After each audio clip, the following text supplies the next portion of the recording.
It's going to sound ridiculous. But I went to a nightclub. Think about it. I'm getting out of jail. I'm happy. And I knock a guy drink over in the club. And I'm like, oh, my bad, Let me buy you another drink. He's like, nah, don't worry about it. I'm getting money.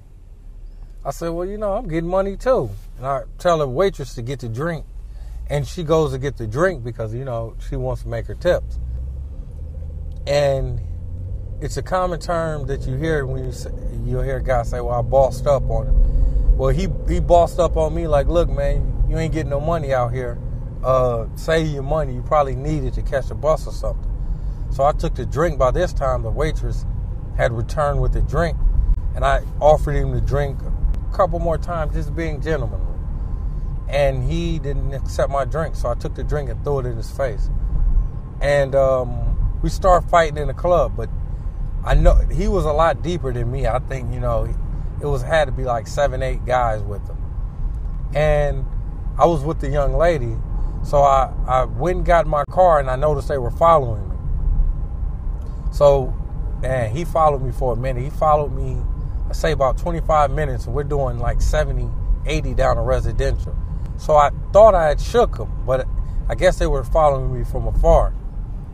I went to a Coney Island, and right before I was going into the Coney Island, I put my gun because I used to always carry my gun on my lap.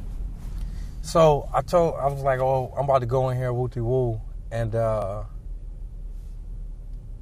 taking my gun in with me. She was like, no, you can't go in there with that gun. It was a 40 caliber. And she was like, it's bulging, because I've never wore even when it was cool to wear clothes baggy, I never wore baggy clothes. She was like, you can see the gun through your clothes, You on P.O. bond, you on parole. You don't need that type of drama. If somebody sees and calls the police on you, you're going to be out of there.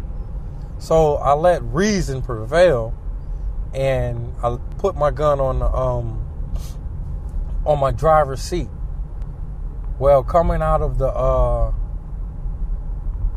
restaurant, the Coney Island, they pulled up, and all I heard was the guy say, so you getting money? And he shot me in the head, first shot.